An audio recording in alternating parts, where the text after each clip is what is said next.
रेखा एक साधारण लेकिन बेहद स्नेही औरत थी। उसका जीवन अपने बेटे सूरज के इर्द गिर्द घूमता था। जब वह पैदा हुआ था तो उसने अपनी कोमल हथेलियों से पहली बार रेखा की उंगली पकड़ी थी। उस छोटे से स्पर्श में जो अपनापन था, वह रेखा के लिए दुनिया की सबसे बड़ी खुशी थी। वह उसे अपनी जान से ज्यादा प्यार करती थी। सूरज की हंसी उसकी दुनिया थी और उसका हर रोना उसकी तकलीफ। रेखा का पति एक मामूली सरकारी कर्मचारी था जो ईमानदारी से अपना जीवन जी रहा था। दोनों ने मिलकर छोटे छोटे सपनों का घर बनाया था। एक ऐसी दुनिया जहां सूरज की हर खुशी उसके लिए सबसे जरूरी थी। वे चाहते थे कि सूरज एक दिन बड़ा आदमी बने, नाम कमाए और दुनिया में उनका नाम रोशन करे। रेखा की जिंदगी में कोई बड़ी दौलत नहीं थी, लेकिन जो भी था वह उसके लिए अनमोल था। एक छोटा सा घर जिसमें दीवारों पर सूरज की बचपन की पेंटिंग्स टंगी थीं।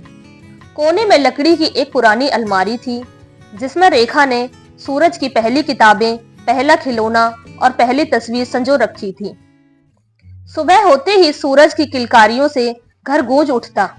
रेखा उसे अपने हाथों से तैयार करती, उसके बाल संवारती और प्यार से उसके माथे पर तिलक लगाकर स्कूल भेजती। स्कूल से लौटने के बाद जब सूरज दौड़कर उसके गले लग जाता तो उसकी सारी थकान दूर हो जाती। शाम होते ही वह उसे गोद में बिठाकर पढ़ाई करवाती, फिर कहानी सुनाती, कभी राजा रानी की, कभी वीरों की और कभी ईमानदारी की ताकत बताने वाली कहानियां सुनाती। लेकिन खुशियों के ये पल बहुत लंबे नहीं थे। एक दिन रेखा के पति को हार्ट अटैक आ गया और देखते ही देखते वह दुनिया छोड़कर चले गए। वह दिन रेखा की जिंदगी का सबसे काला दिन था। अब उसके कंधों पर अकेले सूरज को पालने की जिम्मेदारी आ गई थी। रेखा ने अपने आंसू पोंछे और खुद को संभाल लिया। उसने सिलाई का काम शुरू किया, दूसरों के घरों में काम किया, लेकिन कभी सूरज की जिंदगी में कोई कमी नहीं आने दी। वह दिन रात मेहनत करती, लेकिन अपने बेटे की पढ़ाई में कोई रुकावट नहीं आने देती। खुद फटे पुराने कपड़े पहनती, लेकिन सूरज के लिए हमेशा नए कपड़े लाती। वह खुद रूखा सूखा खाती, लेकिन सूरज की थाली में कभी कमी ना होने देती। रेखा का सपना था कि सूरज एक बड़ा आदमी बने, उसके पास अपनी दुनिया की हर खुशी हो। वह चाहती थी कि एक दिन सूरज एक बड़ी नौकरी करे, बड़ा घर ले और अपनी माँ को इस गरीबी से निकाल ले। लेकिन रेखा की खुशी इसमें थी कि सूरज हमेशा उसके करीब रहे, उसे वही प्यार दे जो वह बचपन से देती आई थी। हर रात सोने से पहले वह सूरज के सिर पर हाथ रखकर दुआ मांगती, हे भगवान, मेरे बेटे को सफलता देना, उसे हर मुसीबत से बचाना, लेकिन उससे मेरा प्यार मत छीनना। लेकिन शायद भगवान ने रेखा की दुआ का सिर्फ पहला हिस्सा सुना और दूसरा अनसुना कर दिया। समय बीतता गया, सूरज अब बड़ा हो गया था। पढ़ाई पूरी कर वह शहर की एक बड़ी कंपनी में नौकरी करने चला गया। यह वही पल था जिसका इंतजार रेखा ने सालों तक किया था। वह सोचती थी कि अब सूरज की जिंदगी संवर जाएगी और उसकी मेहनत का फल मिलेगा, लेकिन उसे इस बात का अंदाजा नहीं था कि शहर की चमक धमक उसके बेटे को उससे दूर ले जाएगी। जब सूरज पहली बार शहर गया था तो हर दिन माँ को फोन करता। उसका पहला वेतन आया तो उसने माँ के लिए एक सुंदर साड़ी भेजी। रेखा की आंखों में खुशी के आंसू थे। उसे लगा कि उसके बेटे ने सफलता की पहली सीढ़ी चढ़ ली है और अब उसकी जिंदगी खुशहाल हो। लेकिन यह खुशी ज्यादा दिनों तक टिक ना सकी। धीरे धीरे सूरज फोन करने में देर करने लगा। कभी कहता, माँ ऑफिस में बहुत काम है, बाद में बात करता हूँ। कभी कहता, माँ अभी दोस्तों के साथ हूँ, फ्री होकर कॉल करूंगा। और फिर एक दिन आया जब उसने फोन उठाना ही बंद कर दिया। शहर की तेज रफ्तार में सूरज को ना जाने कब माँ की ममता बोझ लगने लगी थी। उसे अब दोस्तों के साथ घूमना अच्छा लगता था, पार्टी करना, सोशल मीडिया पर एक्टिव रहना और नए ट्रेंड्स को फॉलो करना, ये सब उसकी प्राथमिकता बन चुके थे। माँ के साथ बिताए गए वे पुराने दिन, वह ममता भरी गोद अब उसके लिए बीते समय की बातें बन चुकी थीं। रेखा हर दिन सूरज का इंतजार करती, सुबह उठकर सबसे पहले फोन की ओर देखती कि शायद सूरज का कोई मैसेज आया होगा, लेकिन वहां सन्नाटा था। पड़ोस की चाची पूछती, बहू सूरज का फोन आया? रेखा हल्की मुस्कान के साथ कहती, हाँ हाँ आया था, बहुत बिजी है मेरा बेटा। लेकिन सच यह है कि फोन कब का खामोश हो चुका था। त्योहारों पर भी सूरज का फोन नहीं आता। रेखा एक एक दिन गिनती की, शायद इस बार वह आएगा, लेकिन सूरज की दुनिया अब बदल चुकी थी। उसे अब त्योहारों पर ऑफिस की पार्टियां ज्यादा जरूरी लगती, दोस्तों के साथ वेकेशन पर जाना ज्यादा अच्छा लगता, और माँ सिर्फ एक पुरानी याद बनकर रह गई थी। सूरज की जिंदगी अब पूरी तरह से बदल चुकी थी। उसे अब ब्रांडेड कपड़े, महंगे गैजेट्स, लग्जरी लाइफस्टाइल की आदत हो चुकी थी। वह सोचता, अगर मैं गांव जाकर माँ के साथ रहूंगा तो लोग क्या कहेंगे, मेरे स्टेटस का क्या होगा। अब वह माँ के फोन कॉल्स भी इग्नोर करने लगा। कभी कभी जब फोन बजता तो वह स्क्रीन पर माँ का नाम देखकर झुंझला जाता। ओह, फिर माँ का फोन। उन्हें समझना चाहिए कि अब मैं बच्चा नहीं रहा। फिर वह फोन साइलेंट पर डालकर दोस्तों के साथ हंसी मजाक करने लगता। इधर रेखा की दुनिया अब सूनी हो चुकी थी। वह हर दिन मंदिर जाती और भगवान से प्रार्थना करती, हे भगवान, मेरा सूरज खुश रहे, बस उसे मेरी याद बनी रहे। लेकिन उसकी प्रार्थनाएं अनसुनी हो चुकी थी। घर के कोने में रखी सूरज की पुरानी किताबें अब धूल से भर चुकी थीं। वह लकड़ी की अलमारी जिसमें सूरज के बचपन के खिलौने रखे थे, अब कभी नहीं खुलती। घर की दीवारों पर सूरज के बचपन की तस्वीरें अब एक वीरान याद की तरह दिखती। एक दिन रेखा ने हिम्मत जुटाकर सूरज को मैसेज भेजा, बेटा बहुत दिनों से तेरी आवाज नहीं सुनी, बस तुझसे बात करने का मन कर रहा है। लेकिन उस मैसेज का कोई जवाब नहीं आया। सूरज की जिंदगी की रफ्तार इतनी तेज थी कि उसकी माँ की ममता के लिए कोई जगह नहीं बची थी। वह आगे बढ़ चुका था। वह भूल चुका था कि कोई है जो हर रोज उसकी राह देखता है, कोई है जो उसकी आवाज सुनने को तरसता है। लेकिन वक्त का पहिया हमेशा एक जैसा नहीं चलता। वो घर जो कभी सूरज की हंसी से गूंजता था, अब वीरान हो चुका था। हर सुबह जब रेखा उठती तो सबसे पहले भगवान के सामने सूरज की तस्वीर रखकर उसकी सलामती की दुआ मांगती। लेकिन अब वह दुआ किसी जवाब की उम्मीद नहीं करती थी, क्योंकि उसे पता था कि सूरज अब बदल चुका है। उसका मन हर दिन वही सवाल करता, क्या मेरा बेटा सच में इतना बदल गया है? क्या उसने सच में अपनी माँ को भूलने का फैसला कर लिया है? लेकिन इन सवालों का जवाब कोई नहीं था। कभी कभी वह अपने पड़ोस की औरतों को देखती जो अपने बेटों के साथ हंसती, बातें करती, त्योहारों पर उनके लिए पकवान बनाती, लेकिन वह अपनी उदासी को छिपा लेती। वह सोचती, काश मेरा सूरज भी एक बार फोन कर ले, एक बार कह दे कि माँ तुम अकेली नहीं हो। वक्त बीतता गया और रेखा की उम्र भी। चेहरे पर झुर्रियां गहरी होती गईं, आंखों की चमक मध्यम पड़ गई, लेकिन दिल का इंतजार कभी खत्म नहीं हुआ। हर शाम वह दरवाजे के पास बैठती और राह देखती। शायद आज उसे अपनी माँ की याद आएगी। लेकिन सूरज कभी नहीं आया। गली के दूसरे घरों में जब बेटे अपने माँ बाप को गले लगाते, उनके लिए मिठाइयाँ लाते, तब रेखा चुपचाप अपने कमरे में चली जाती। अकेले बैठकर अपने पुराने एल्बम को देखती जिसमें सूरज के बचपन की तस्वीरें थीं। वह फोटो जब सूरज ने पहली बार स्कूल यूनिफॉर्म पहनी थी, वह तस्वीर जब वह साइकिल चलाना सीख रहा था और गिरकर रो पड़ा था, वह तस्वीर जब उसने पहली बार अपने छोटे छोटे हाथों से अपने माँ को रोटी खिलाई थी। रेखा तस्वीरों को छूती मानो समय को वापस लाने की कोशिश कर रही हो, लेकिन समय किसी के लिए नहीं रुकता। एक दिन हिम्मत जुटाकर रेखा ने फिर से सूरज को फोन लगाया।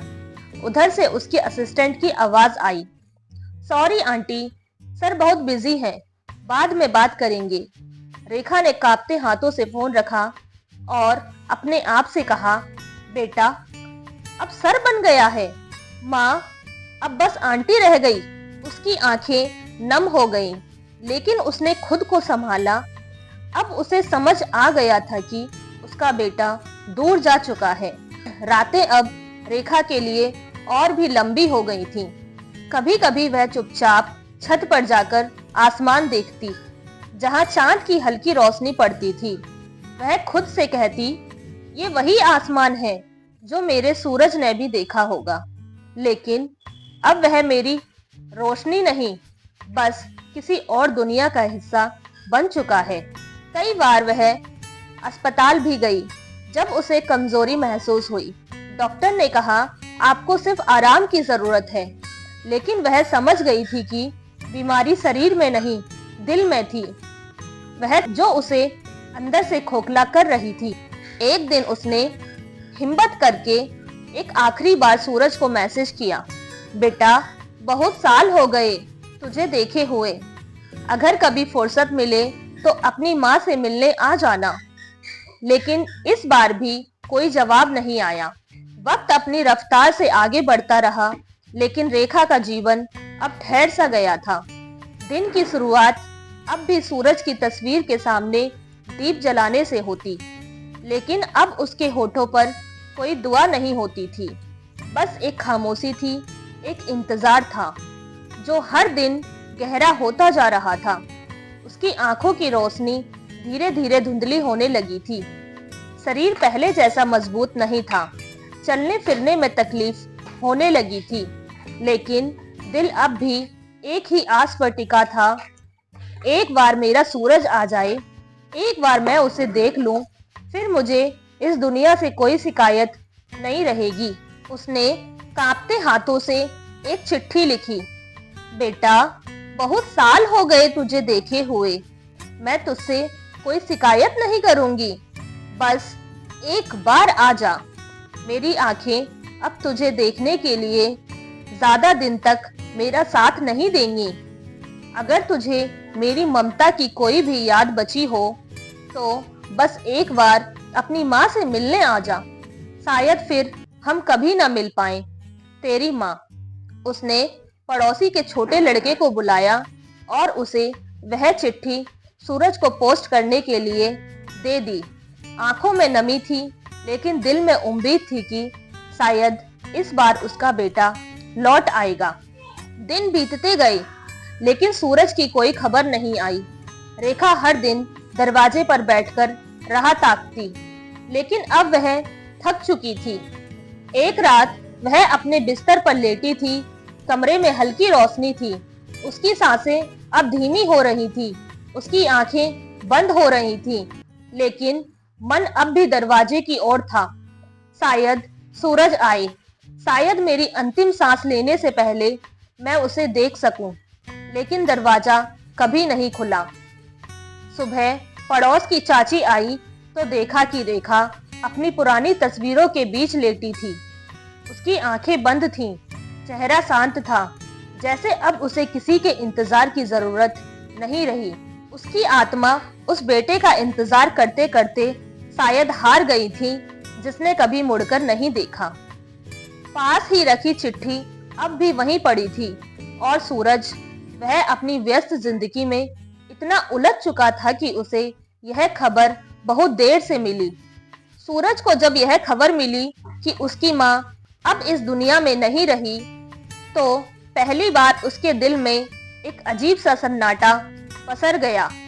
वह फर्श पर गिर पड़ा, हाथों से अपना सिर पकड़कर बैठ गया। नहीं, यह कैसे हो सकता है? माँ चली गई बिना मुझसे मिले। वह तुरंत घर के लिए निकला, लेकिन अब बहुत देर हो चुकी थी।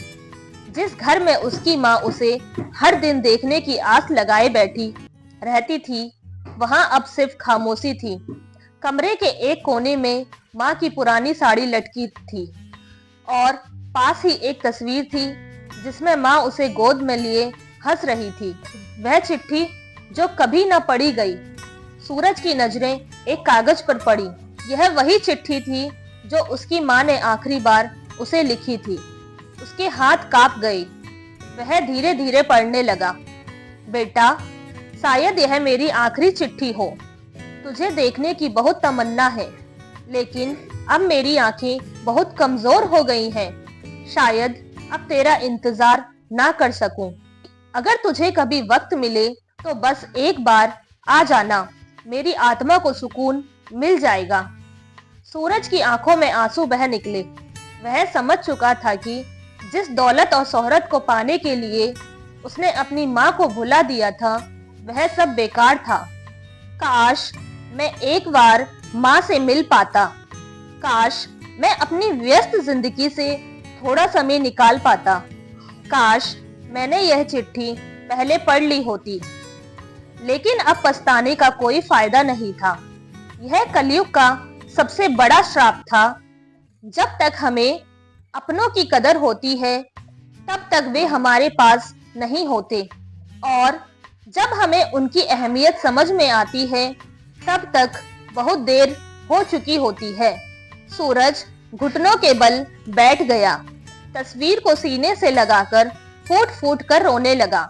लेकिन अब उसकी माँ उसे पुकारने के लिए वहां नहीं थी। अब वह केवल यादों में ही थी। उस दर्द में थी जो सूरज के दिल में ताउम्र रहेगा। मैंने अपनी माँ को खो दिया और अब मेरे पास सिर्फ पछतावा बचा है। रेखा ने अपनी पूरी जिंदगी अपने बेटे सूरज के इंतजार में बिता दी। हर दिन उसकी राह तकना, हर रात बेटे के बचपन की यादों में खो जाना, यही उसकी दिनचर्या बन चुकी थी। लेकिन जब उसने अपनी अंतिम चिट्ठी भेजी और उसके बाद भी कोई जवाब नहीं आया, तो उसकी उम्मीदें धीरे धीरे बुझने लगीं। उसकी आंखों में अब आंसू नहीं थे।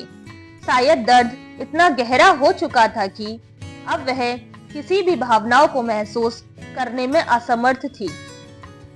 क्या माँ होना ही मेरी सबसे बड़ी गलती थी? क्या मैंने बेटे को इतना अधिकार दे दिया कि वह मेरी ममता को कमजोर समझ बैठा? उस रात रेखा ने एक निर्णय लिया। अब वह अपने अंतिम समय को बेटे की राह देखते हुए नहीं बिताएगी। उसने पहली बार अपने लिए जीने का फैसला किया। वह अपनी पुरानी साड़ियों को तह लगाने लगी, उन किताबों को साफ करने लगी जिन्हें कभी पढ़ने का सपना देखा था। उसने मंदिर में रखे दिए को जलाया और खुद से कहा, अब मैं अपने लिए जीऊंगी। अब कोई इंतजार नहीं होगा, कोई आंसू नहीं। उसने पड़ोस की चाची से कहा, अगर कभी सूरज लौटे तो उसे कहना कि उसकी माँ अब किसी का इंतजार नहीं करती। उसे कह देना कि ममता अनमोल होती है, लेकिन आत्मसम्मान उससे भी बड़ा होता है। सुबह की पहली किरण खिड़की के अंदर आई। रेखा के चेहरे पर पहली बार शांति थी। उसने तय कर लिया था, अब उसकी जिंदगी सिर्फ उस बेटे के इंतजार में नहीं बीतेगी जिसने उसे भुला दिया। अब मैं अपनी बाकी जिंदगी खुद के लिए जीऊंगी, बिना किसी के इंतजार, बिना किसी दुख के। ये सिर्फ एक माँ की कहानी नहीं थी, ये हर उस रिश्ते की सच्चाई थी जिसे हम वक्त की भीड़ में भूल जाते हैं। हम अपनी महत्वाकांक्षा में इतने आगे निकल जाते हैं कि पीछे छूट जाते हैं वो लोग जिन्होंने हमें खड़ा किया था। आज अगर आपके पास माँ है तो एक बार उनका हाथ पकड़ कर देखिए, एक बार उनके पास बैठकर मुस्कुरा दीजिए, क्योंकि जब वो साथ नहीं रहेंगी तब सिर्फ पछतावा बचेगा। तो दोस्तों, इस कहानी से अगर कुछ सीखना है तो बस यही कि रिश्तों को वक्त दीजिए, क्योंकि जब वक्त निकल जाता है तो फिर कोई रिश्ता वापस नहीं आता। दोस्तों, अगर यह कहानी आपको थोड़ी सी भी पसंद आई हो तो इस कहानी को ज्यादा से ज्यादा लोगों तक शेयर करें और लाइक करें और सब्सक्राइब करना ना भूलें। धन्यवाद दोस्तों।